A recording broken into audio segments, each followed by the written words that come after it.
SADHGURU'S teachings.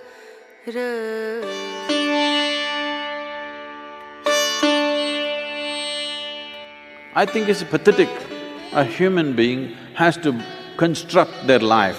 Human beings have to construct their lives all the time thinking about how to earn a living.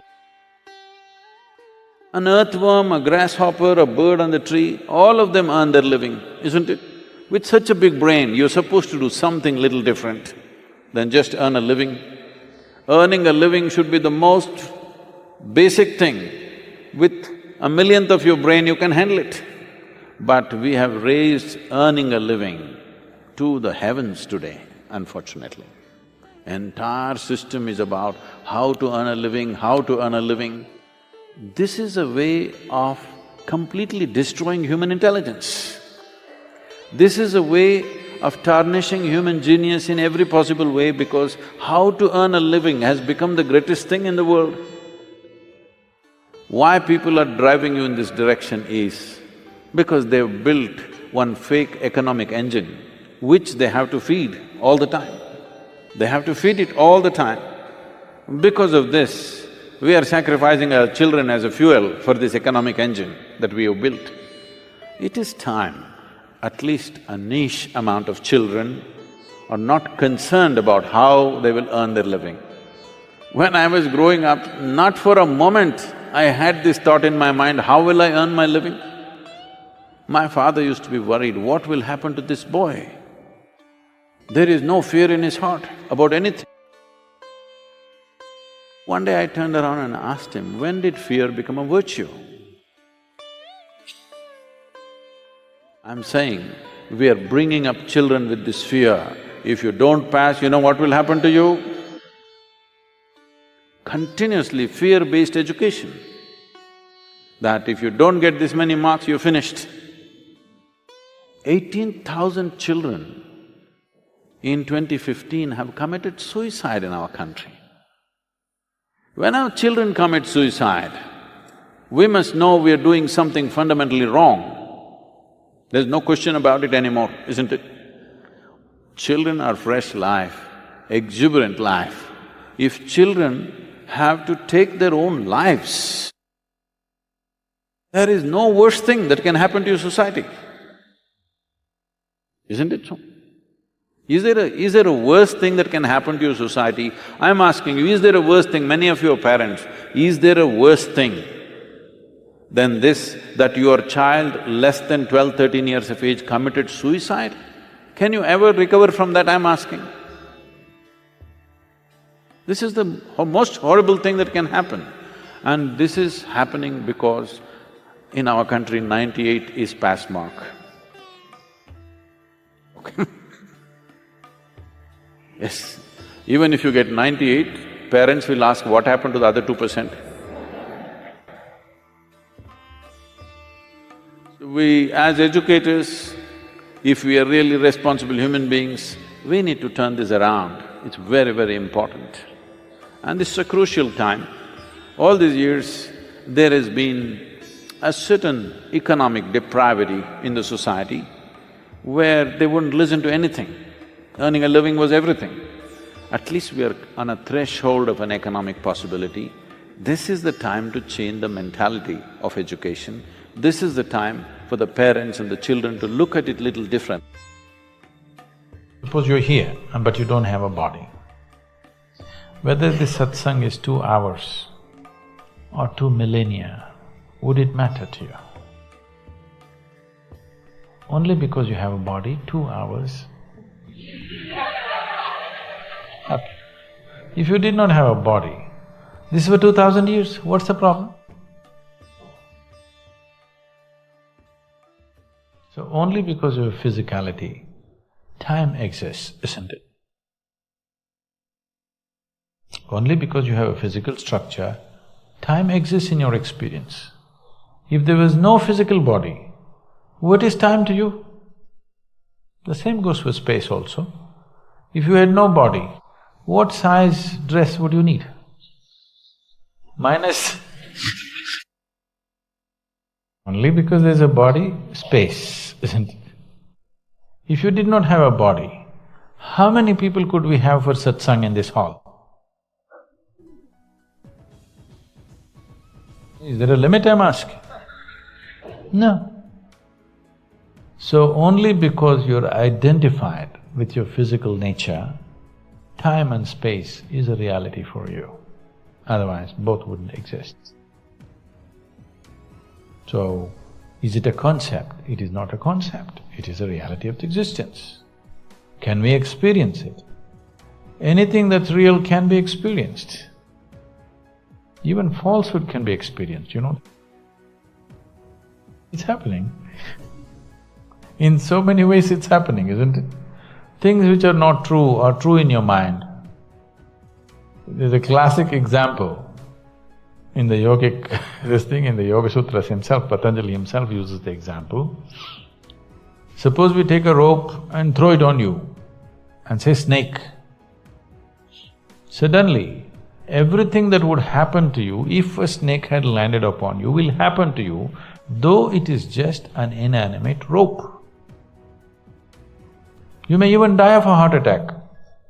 Yes, even falsehood, that which does not exist, you can experience. Such is the beauty of creation.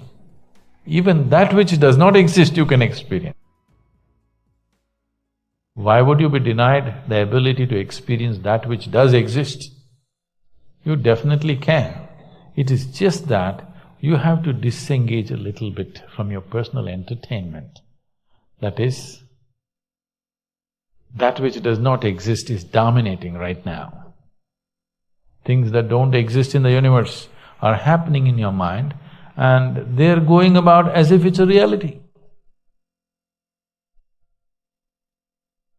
It's just badly made movies which are going on, that's all. What's happening in your mind is just bad cinema, isn't it? Not well directed.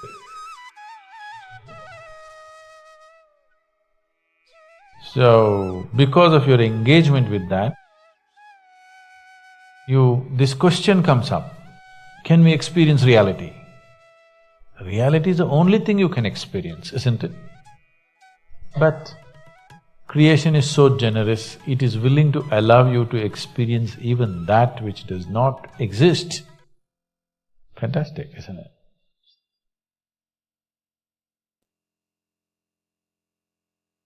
You can incubate a lot of either negative things or positive things in sleep. This is getting too easy. Just sleeping sadhana. So coming awake to an alarm bell with a sudden start is not the best way to do your life. If you find that one day morning when you get up without any reason, you're just feeling ugly for no reason. If it is happening even at least 2-3 times a year, if it is, then you must do certain things before you go to bed. It's very, very important. Because unconsciously, you need to understand this, you can incubate a lot of either negative things or positive things in sleep. Either pleasantness or unpleasantness, you can incubate very effectively, uninterrupted in sleep. You can also incubate it in the day, but there are so many interruptions, it doesn't happen very efficiently. But if you have a tendency to go to bed in a certain way and you wake up in the morning really nasty for simply no reason, that means you're incubating things in the night very efficiently. Bad eggs. This is not just about psychological disturbances, it can cause major physiological problems over a period of time. It's important that you eliminate these things from your life.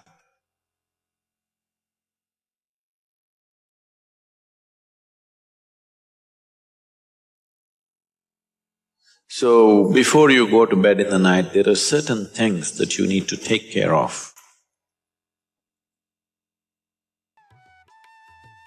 It's best if you're eating meat and other kinds of meals, you eat at least 3 to 4 hours before you go to bed. The digestion is over.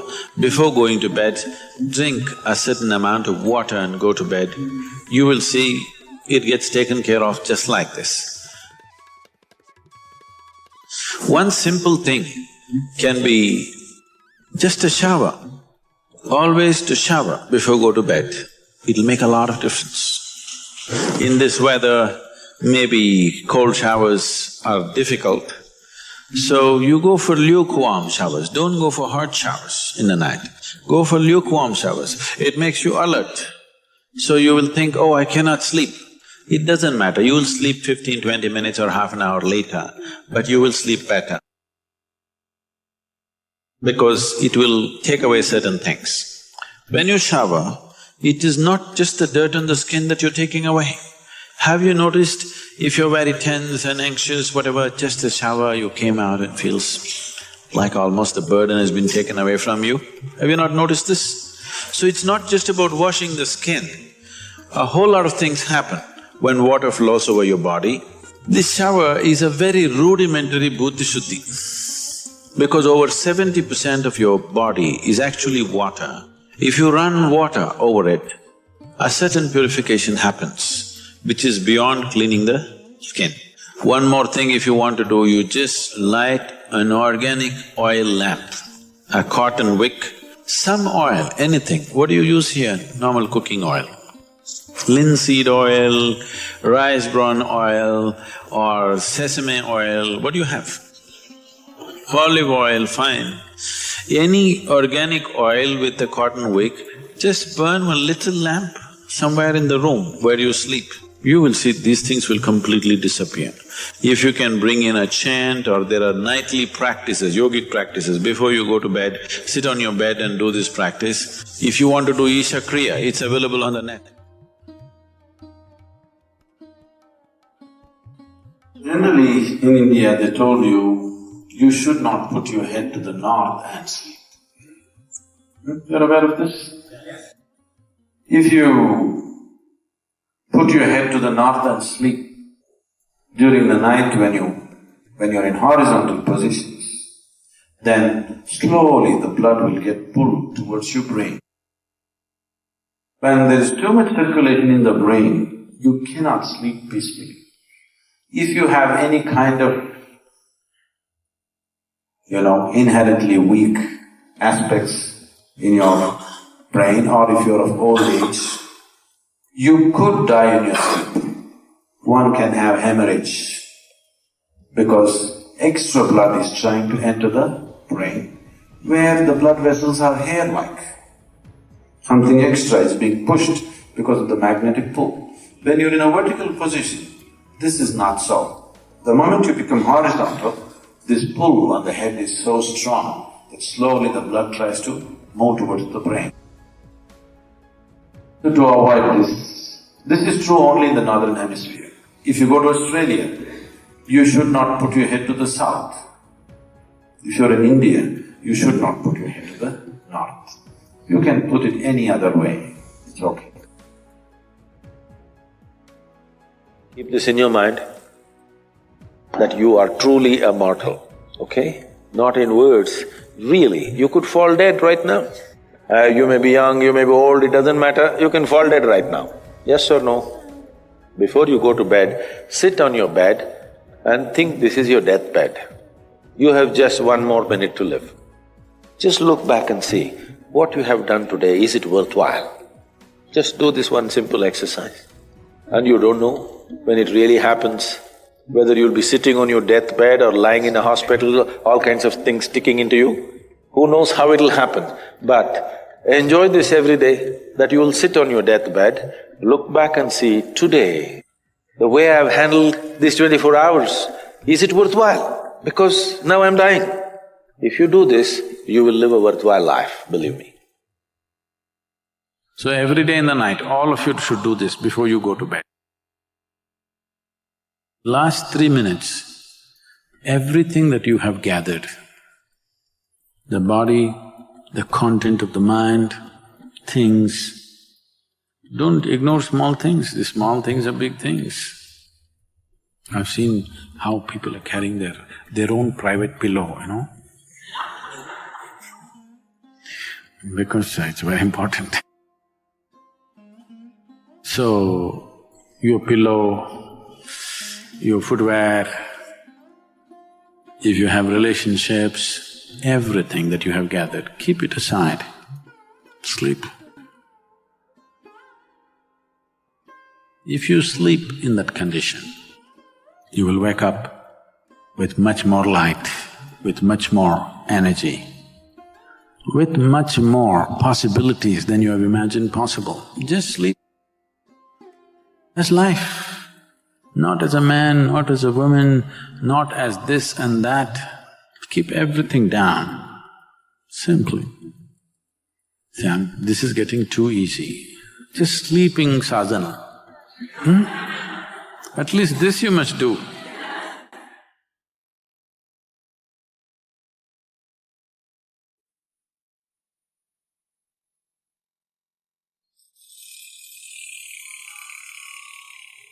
So what kind of sounds come awake to will determine the context of the day and the future of your life in many ways.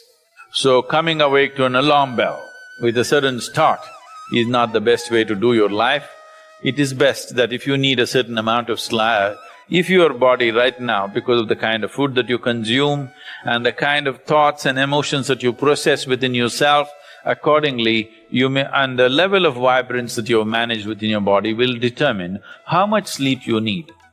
Let us say you need let's say you need 8 or 12 hours of sleep. I was saying the wrong number Whatever amount of sleep you need, you know how much you need. So you go to bed early enough so that you come awake naturally. If you're coming awake naturally, and suppose you have a doubt whether you will come awake or not, if you have a certain chant, if you've identified one of the Vairagya chants, you can use it.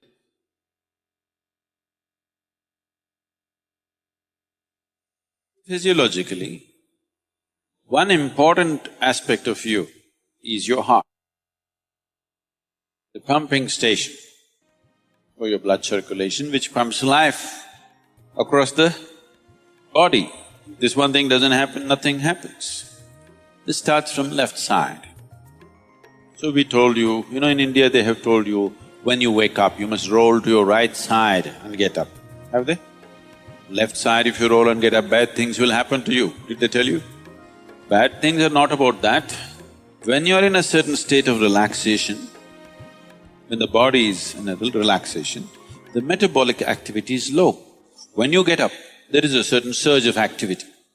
That's why they told you in India, see, all these things are built into your life which you're throwing away. The whole science of living has been built into your life. They told you in the morning before you wake up, you must rub your hands together and see like this. Huh? Not see like this, you must place it upon your eyes. You do this, you will see God. It's not about seeing God. If you rub these two things together, all the nerve endings, there's a heavy concentration of nerve endings in your hands. If you do this, the system comes awake immediately. You're feeling asleep, you're feeling sleepy, just do this and see. Everything comes awake.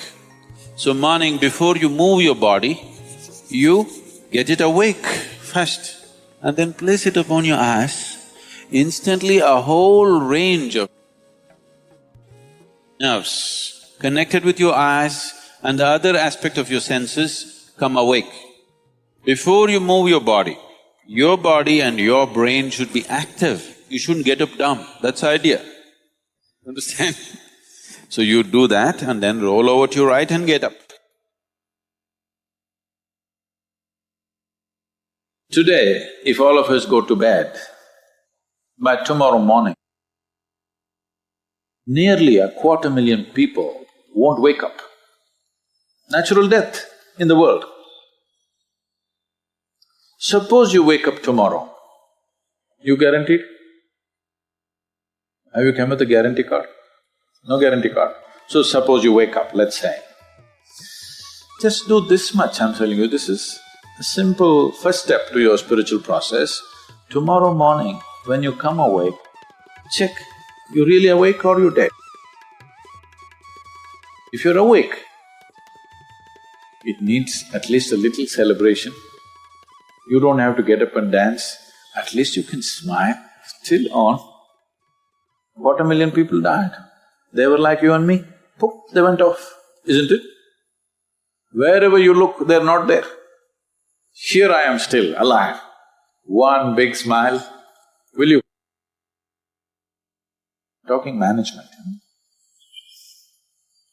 Then if 250,000 people died, at least 3 to 5 million people lost somebody who's dear to them. You check those 3, 4, 5 people who matter to you, all of them alive today.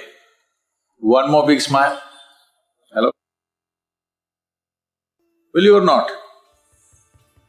Alive. If suppose right now, we put a gun to your head, will you think it's a relief? No. You'll be terrorized, isn't it? So that's how precious it is to be alive, isn't it so? That's how precious it is for you to be alive. So tomorrow morning, 250,000 people died overnight, but you're still alive, does it not at least deserve a big smile, I'm asking you? And all the people who matter to you are all alive today. One more big smile?